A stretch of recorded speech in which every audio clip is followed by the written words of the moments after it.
जब निर्भया कांड हुआ था जिसमें पूरा देश एक साथ हो गया था, उस बच्ची को न्याय मिलने के लिए 7.5 साल लग गए थे। तो यहाँ पे तो 70 साल भी लग जाए तो वो भी शक है हमें। लेकिन शर्म आती है ऐसी कंट्री के सिटीजन होने के नाते कि जहाँ पे पहला देश ऐसा होगा कि आरोपियों के लिए रैलियां निकलती हैं, आरोपियों के लिए उनको बचाने के लिए सभाएं बैठती हैं। उठ के जब तक हम लोग हल्ला गुल्ला नहीं करेंगे ना, सड़कों पर अपनी अड्डियां नहीं घिसेंगे, मार नहीं खाएंगे या गिरफ्तारी नहीं होगी, तब तक हमारी सुनवाई भी नहीं होगी। इस सरकार में एक राजा है बाकी प्रजा है, वो डिक्टेटर जो चाहेंगे वो होगा। जो बंदा झूठ बोलता 2024 का आपको सपना दिखा रहा है, अभी कल के भाषण में स्वतंत्र दिवस के अंदर 1 घंटे के भाषण में उन्होंने ये कह दिया कि 2030 तक ही is playing psychological game with you. आपको पता है एक चैनल है नेशनल दस्तक, अभी रिसेंटली उनके पत्रकार के साथ क्या हुआ, आपने तमाशा देखा है? व्हाट इज, अच्छा आप जय श्री राम बोले, आप वो बोले जो वो चाहते हैं। भारत में भी तालिबान है, बिल्कुल है, ऑफ कोर्स। आपको सोचने की जरूरत है क्या? जिस समय उनको लग रहा है कि जागरूक हो रहे हैं, इनकी इस आवाज से हमें खतरा है, ये चोट पहुंचा रहे हैं, तो आप पे कोई ना कोई धाराएं लगा के, NSA लगा के, कुछ भी लगा के आपको जेल के अंदर डाल दिया जाएगा बिना गुनाह के। ये एक मुस्लिम का बच्चा एक जोक करता है और 30 दिन की जेल हो जाती है। तो ये अश्विनी उपाध्याय जी जो कि बॉस जिनको वो कह रहे हैं, और उनके साथ उनकी जो चिल्लर पार्टी जो कि 6000 की संख्या में वो इकट्ठे होने वाले थे विदाउट परमिशन, उनके लिए कोई लॉ नहीं है, उनके लिए कुछ नहीं है। क्यों आप चाहते हैं मैं उस टॉपिक पे जाऊं कि चुनी हुई सरकार कैसी है? तो फिर ये चुनी हुई सरकार वैसी है जैसे पेगासिस था। जैसे अगर आप पेगासिस को मैनिपुलेट करके किसी का भी कोई डाटा ले सकते हैं ना, वैसे आप किसी भी तरीके से मैनिपुलेट करके सत्ता में आ सकते हैं 303 की सीट्स लेकर। किस लिए कट्टर हिंदू? मतलब इस देश में रहना होगा तो आपको हिंदू बनना होगा। इस देश में और आबादी का कोई आवाज नहीं है, दलित, आदिवासी, पिछड़ा, मुसलमान का ये देश नहीं है, सावरकर की औलादे नहीं है। हम नहीं कहते कि इस देश में 2 देश बचते हैं। इस देश में वो रहेगा जो भारतीय नागरिक होगा, जो भारत से प्यार करता हो। दिल्ली के जंतर मंतर पर हूँ, जहाँ दिल्ली कैंट की जो मासूम बच्ची थी जिसके साथ जो अमानवीय हुआ, कुकृत्य हुआ, उनकी हत्या कर दी गई, जिंदा जलाने की कोशिश हुई, जला ही दिया गया था लगभग। उसको न्याय मिलने की लोगों को शक हो रहा है कि उसको शायद न्याय मिले। भले आरोपियों की गिरफ्तारी हो गई, लेकिन कई मामले देखेंगे तो लोगों का शक भी जायज़ लगता है। चाहे वो ऊना का घटना हो, उसमें पता नहीं आरोपियों का क्या हुआ, हाथरस में अभी तक कुछ नहीं हुआ है। तो अगर मामला SC ST OBC माइनॉरिटी का हो तो डिले होता रहता है। पहले तो आरोप तय नहीं हो पाता है, गिरफ्तारी नहीं हो पाती है, हो भी गया तो। लेकिन जंतर मंतर पर एक कैंडल मार्च है, देखिए किस तरह से डिप्लॉयमेंट किया गया है पुलिस वालों का। जितनी संख्या में प्रोटेस्टर्स हैं उससे ज़्यादा पैरामिलिट्री फोर्स को डिप्लॉय किया गया। तो यहाँ सरकार जो है वो बहुत ज़्यादा एक्टिव है प्रोटेस्ट के खिलाफ, लेकिन क्रिमिनल्स जो है वो उतने ही ज़्यादा मजबूत हो रहे हैं। ये तस्वीरें आपको दिखा रहा हूँ, डॉक्टर रितु हैं जो लगातार इस तरह के प्रदर्शन में रहती हैं। क्या लग रहा है, आप लोग को भरोसा नहीं हो रहा है कि न्याय मिल पाएगा? आपको लगता है दलित की बच्ची को न्याय मिल पाएगा? जब निर्भया कांड हुआ था जिसमें पूरा देश एक साथ हो गया था, उस बच्ची को न्याय मिलने के लिए 7.5 साल लग गए थे। तो यहाँ पे तो 70 साल भी लग जाए तो वो भी शक है हमें कि 70 साल में भी दलित की बच्ची को न्याय मिल सकता है। जैसे दक्षिण भारत में हुआ था कि गोली मार दी जाए, तो ये भी तो सही नहीं ना। बनाना रिपब्लिक तो है नहीं कि कोई आरोपी है उसको गोली मार। हमने कब कहा गोली मार दी जाए? लेकिन शर्म आती है ऐसी कंट्री के सिटीजन होने के नाते कि जहाँ पे पहला देश ऐसा होगा कि आरोपियों के लिए रैलियां निकलती हैं, आरोपियों के लिए उनको बचाने के लिए सभाएं बैठती हैं। यहाँ पे बच्ची दलित की है। कहाँ की एग्जाम्पल दे रहे हैं? अगर आप वहाँ पे जाएं, जब अभी हाथरस में हादसा हुआ था तो क्या वहाँ पे रैलियां नहीं निकली थी? वहाँ पे जो ऊंचे तबके के समाज के लोग थे, अपर कास्ट, उन्होंने रैलियां निकाली, सभाएं बिठाई आरोपी के लिए। तो कहाँ पे हुआ? अभी हमें आपको और नमूना देने की जरूरत है। तो यहाँ पे भी तो पुलिस ने क्यों उसके माँ बाप को पूरी लगता है कि जाति की वजह से अगर लड़की दलित है तो कार्रवाई नहीं होगी? अभी बात आपको पूछने की जरूरत है, ये बात पूछने की।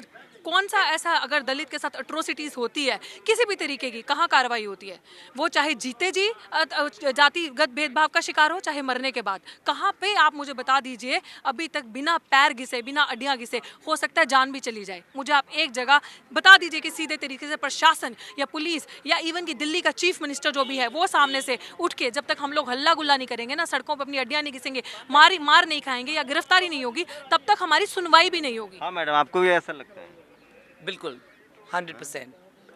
आई agree with whatever she said, बिल्कुल एग्री करती हूँ मैं 100%। तो क्या करने की जरूरत है? वो ज्योत्सना मैम। ज्योत्सना जी बताइए आप। आपको नहीं पता कि 9 साल के बच्चे का रेप हुआ है और पुजारी इन्वॉल्व है? किस चीज़ को बचाने की कोशिश कर रही है सरकार? एकदम से एक्शन क्यों नहीं लेती? तो आरोपी तो गिरफ्तार हो गया ना। हुआ क्यों? कैसे? आप महिलाओं को सुरक्षा क्यों नहीं दे पा रहे हैं? इतने सालों में नहीं दे पा रहे तो आप छोड़ दीजिए गद्दी। देखिए आप लोग की सुरक्षा के लिए कितना पैरामिलिट्री फोर्सेस। ये तो हमारे लिए है ना, ये हमारे लिए है, बेटियों के लिए नहीं है। बेटियों के खिलाफ, बेटियों के साथ हो रहे अत्याचार के खिलाफ खड़े होने वालों के लिए सुरक्षा है।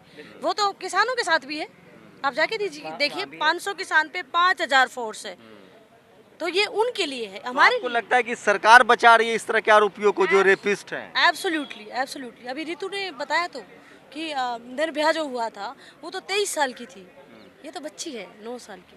तो सरकार कहाँ बचा रही है आरोपियों को भाई? हमें ये सब इसका आप सरकार कहाँ बचा रही है आरोपियों को? लिपापोती की कोशिश की है ना, वही तो कहाँ, कह रही हूँ। कैसे? लिपापोती करने की कोशिश की है, पुलिस ने दबाव बनाया है बच्ची के माता पिता पर कि आप केस को दफा कीजिए। दिल्ली पुलिस हमेशा से इन्वॉल्व है। क्या आपको नहीं लग रही कि बीएस बस्सी के समय से, बीएस बस्सी था जब से 2014 में जब नरेंद्र मोदी आया था पीएम, बीएस बस्सी फिर क्या निकला आपको याद नहीं है कि साझा रोड पे उनको यूपीएससी मेंबर लगाया गया, जबकि हम पूरे सोशल वर्कर चीखते रहे तो कि बीएस राकेश बस्सी। अस्थाना दिल्ली का पुलिस कमिश्नर बहुत टाइट अधिकारी माने जाते हैं। वाओ टाइट, आपके ये जोक है, ठीक है, ये जोक है। कोई कितना टाइट है हमें सब पता है, कोई टाइट नहीं। बीएस बस्सी भी टाइट ही दिखाता था खुद को। आप लोग को दिल्ली पुलिस पर भरोसा नहीं है? दिल्ली पुलिस तो कह रही कि अच्छी कार्रवाई की है उन लोगों ने, आरोपियों चारों आरोपी जेल भेज दिए गए। अगर अच्छी कार्रवाई की होती ना तो हम सड़कों पे नहीं होते। आरोपी जेल भेज दिए, आरोपी को हमें क्या पता जेल में कैसा ट्रीटमेंट मिल रहा है। हम जो चाहते हैं, जो जनता चाहती है, जो उसका समाज चाहता है, जो उसके माँ बाप चाहते हैं, उस तरीके का उसके साथ ट्रीटमेंट होना। आप जेल में बिठा के रख दोगे, 7-7 8-8 साल केस चलाओगे, उसके बाद उसको बचाने के लिए लोग आ आपको नहीं जाएंगे। लगता ये तो सरकार कोई भी हो, अमूमन इस देश में कांग्रेस बीजेपी रही है, बात SC ST OBC की हो तो सबका रवैया एक ही जैसा है। बिल्कुल सही बोल रहे हैं आप, इसमें कोई शक नहीं है। सरकार, क्योंकि एक कहते हैं ना कोई कीड़े मकोड़े जैसा, बड़ा मैं सुनती हूँ समझा जाता है, ये वैसा भी नहीं समझा जाता। क्योंकि चलो आप कहते हो कि वो सेकंड क्लास सिटीजन, हम लोगों को तो ना थर्ड क्लास ना फोर्थ क्लास सिटीजन ही नहीं समझा जाता। तो किसी भी तरीके से जिसका माना है हाथ धो के चले जाओ। इस सरकार में नया क्या लग रहा है? क्या ये सरकार विरोध प्रदर्शन भी नहीं करने दे रही? कांग्रेस कम से कम विरोध प्रदर्शन करने देती है। बिल्कुल, ये सरकार पूरी, जिसे मैं कह रही हूँ ना, बहुत वो वक्त दूर नहीं है, ये फासिस्ट सरकार है। इस सरकार में एक राजा है, बाकी प्रजा है। वो डिक्टेटर जो चाहेंगे वो होगा, और वो मान चुके हैं। अभी तो आप ये फासिस्ट सरकार है। Of course you need any proof? जो बंदा झूठ बोलता 2024 का आपको सपना दिखा रहा है, अभी कल के भाषण में, स्वतंत्र दिवस के अंदर 1 घंटे के भाषण में उन्होंने ये कह दिया कि 2030 तक ही is playing psychological game with you, let me make. मतलब ये मोदी जी फासिस्ट हैं? Of course. Amit Shah fascist do you हैं? Need a proof? आपको भारत की मीडिया के बारे में पता है? भारत की मीडिया, सुन तो लीजिए मैम, बोलिए। भारत की मीडिया अभी इतना तालिबान को क्रिटिसाइज कर रही है, भारत का तमाम जनरल कैटेगरी का आदमी तालिबान को गाली दे रहा है, और ये लोग फासिस्ट हो जाएंगे। They are abusing fascism, they are against Taliban, but are you going to say कि they are fascist? They are fascist. आपको पता है एक चैनल है नेशनल दस्तक, अभी रिसेंटली उनके पत्रकार के साथ क्या हुआ, आपने तमाशा देखा है? क्या हुआ? व्हाट इज, अच्छा आप जय श्री राम बोले, आप वो बोले जो वो चाहते हैं। अभी आपने देखा नहीं है नेशनल दस्तक के चैनल, मैं आपको क्लिप भेजूंगी, आप देखिएगा, आप उसको देखिएगा। एक सेकंड, नहीं प्रदर्शन कर ले रही हैं, कैसे मेरी बात क्यों नहीं सुनते हैं? व्हाट इज, जो आप पत्रकारिता कर रहे हैं, जिसको आप 4th पिलर मानते हैं डेमोक्रेसी का, स्वतंत्र फ्री मीडिया फ्री प्रेस, कहाँ गया फ्री मीडिया फ्री प्रेस? जब आप गुंडागर्दी उसके ऊपर भी आ रहे हैं, तो आपके पास फ्रीडम नहीं रहेगा तो आप हमारी बात भारत में भी तालिबान है। बिल्कुल है, ऑफ कोर्स। आपको सोचने की जरूरत है क्या? वो उस तरीके का तालिबान नहीं है कि गन लेके आपको सामने आ जाएगा। लेकिन ये इस तरीके का तालिबान है कि जब सब चीजें आपने कंट्रोल कर ली हैं तो आप वो बोलोगे जो वो चाहते हैं। अगर आप वो बोलोगे जो उनको पसंद नहीं आएगा, देखिए आप ऐसे यहाँ पे चिल्लाते रहें, हल्ला करते रहें, तब तक उनको कोई फर्क नहीं पड़ेगा। लेकिन जिस समय उनको लग रहा है कि ये जागरूक हो रहे हैं, इनकी इस आवाज से हमें खतरा है, ये चोट पहुंचा रहे हैं, तो आप पे कोई ना कोई धाराएं लगा के, NSA लगा के, कुछ भी लगा के आपको जेल के अंदर डाल दिया जाएगा, बिना गुनाह के, बिना आपके कसूर के। जो जंतर मंतर पे भी रिसेंटली हुआ, जिसमें आपने कहा मुल्लों को काटेंगे तो राम राम चिल्लाएंगे, आप मुझे इस बात का जवाब दे दीजिए, किसी मुल्ले को काटोगे तो वो अल्लाह अल्लाह चिल्लाएगा कि राम राम चिल्लाएगा? किसी हिंदू को काटोगे ना तो वो चिल्लाएगा राम राम, किसी मुल्ले को काटोगे तो वो अल्लाह अल्लाह चिल्लाएगा। पहली बात, टेक्निकली ये रॉन्ग है। दूसरी बात, जब आप खुले में इस तरह का पॉइजन फैलाते हैं, जब अपने देश के अंदर, तो हम कैसे मान लें कि देश स्वतंत्र है हमारे लिए? ये देश स्वतंत्र है हमारी यहाँ की आबादी के लिए, यहाँ की बच्ची बहन बेटियों के लिए। तो दिल्ली पुलिस ने तो 24 घंटा में गिरफ्तार कर लिया, जमानत मिल गई, अलग बात है। सोचिए कि एक मुस्लिम का बच्चा एक जोक करता है और 30 दिन की जेल हो जाती है। तो ये अश्विनी उपाध्याय जी, जो कि बॉस जिनको वो कह रहे हैं, और उनके साथ उनकी जो चिल्लर पार्टी, जो कि 6000 की संख्या में वो इकट्ठे होने वाले थे विदाउट परमिशन, उनके लिए कोई लॉ नहीं है, उनके लिए कुछ नहीं है, क्योंकि वो इनके कह रहे हैं ना, कोई क्राइम करो आप, कोई रेप करो, कुछ भी करो, तो भाजपा आपका साथ देगी, वो ऐसे प्रूव होता है। टाइम है इंडियन मीडिया को देखिए, भारतीय मीडिया हिंदू मुस्लिम करने वालों के साथ है, लेकिन वो तालिबान को अब्यूज कर रही है, इसको कैसे देखें? तो अभी हॉट टॉपिक है ना, because media works on A popular propaganda, तो वो इस समय पॉपुलर हॉट टॉपिक है, तो वो दिखाएंगे ना कि हमारी देशभक्ति। लेकिन वही लोग जो आलोचना करें तालिबान को, मैं वही चीज कह रही हूँ कि वो इस समय पॉपुलर है चीज, तो वो उसके साथ चलेंगे। आलोचना वो एक दिखावा है, लेकिन जो उनका हिडन एजेंडा है, जो उनका आका कहेगा वो कहेंगे। सिंपल सी बात है हमारे लिए। वो वही मोदी अमित शाह की सरकार तो तालिबान के खिलाफ है। अरे यार आप किसको बना रहे हैं, आप पत्रकार महोदय आप किसको बना रहे हैं? तालिबान के खिलाफ है, वो दिख जाएगा आपको क्या नमूना। हमें मत सिखाइए आपसे ये सारी चीजें, टाइम वो बहुत पास है जब आपको रियलिटी दिख जाएगी। तो अमित शाह मोदी की तो चुनी हुई सरकार है। किसकी चुनी हुई सरकार? Amit Shah Modi. Do you want me to dig into that topic? आप चाहते हैं मैं उस टॉपिक पे जाऊं कि चुनी हुई सरकार कैसी है? तो फिर ये चुनी हुई सरकार वैसी है जैसे पेगासिस था। जैसे अगर आप पेगासिस को मैनिपुलेट करके किसी का भी कोई डाटा ले सकते हैं ना, वैसे आप किसी भी तरीके से मैनिपुलेट करके सत्ता में आ सकते हैं 303 की सीट्स लेकर। I don't have to give you proof. Serious सवाल लीजिए, क्यों आप लोग को लगता है कि क्योंकि बच्ची शेड्यूल कास्ट की है तो जस्टिस नहीं होगा? मुझे नहीं लगता कि प्रत्यक्ष को प्रमाण की ज़रूरत है अभी, जितना हो चुका है।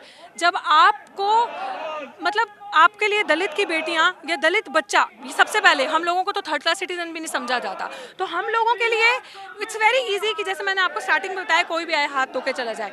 ना हम लोगों के लिए कोई सुरक्षा है, दलित की बेटी के लिए ना कोई सुरक्षा है, ना दलित की बेटी के लिए कोई अगर आवाज़ उठाना है, अगर कुछ होता है तो आवाज़ उठाना है। कभी भी आप देख लीजिए दलित समाज ये आवाज़ उठा रहे हैं। अगर हिंदू तो आपका लोग तो निकलते ही नहीं है, मुट्ठी भर लोग आप लोग धरना प्रदर्शन कर रहे हैं। मुट्ठी भर उनकी नज़र में मैं आपको ये बता दे रही हूँ कि अगर जो बड़े हिंदू सभा वाले लोग जो हिंदू बेटी बचाओ बेटियों की रक्षा के लिए निकलते थे, बेटियों माँ बहनों की रक्षा के लिए बातें करते थे, तो आज वो कहाँ है? आज दलित ही क्यों निकले हैं? चाहे मुट्ठी भर मान लीजिए, मैं आपकी बात मानती हूँ, दलित समाज ही क्यों है? क्यों नहीं आते वो बेटियों की रक्षा वाले हिंदू समाज वाले, वो बड़ी बड़ी औरतें जो सरकार में बैठी हैं आज हमारा साथ देने के लिए? क्यों नहीं वो चिल्ला के ट्विटर के थ्रू ही कह दे कि आरोपी को फांसी दो जिसने ये कांड किया है? हमें भी लगेगा कि कोई हमारा है वहाँ पे, और सब बाकियों तो हम कुछ उम्मीद कर नहीं सकते जो हमारे रिप्रेजेंटेटिव। मतलब आप लोग कट्टर हिंदू नहीं है इसलिए वो लोग नहीं निकल रहे हैं? किस लिए कट्टर हिंदू?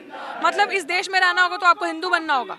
इस देश में और आबादी का कोई आवाज नहीं है। दलित, आदिवासी, पिछड़ा, मुसलमान का ये देश नहीं है।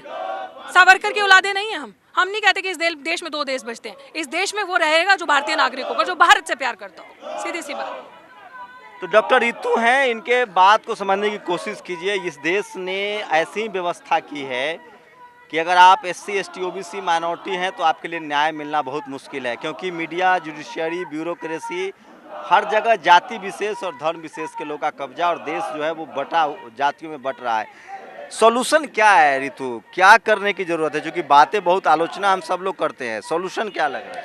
देखो, जब तक आप सेक नहीं दोगे ना सामने वाले को, आपकी बात सही है कि संख्या में हमें अपनी पावर को रियलाइज करने की जरूरत है। सॉल्यूशन ये है कि हम लार्ज नंबर में आए और असर्ट करें।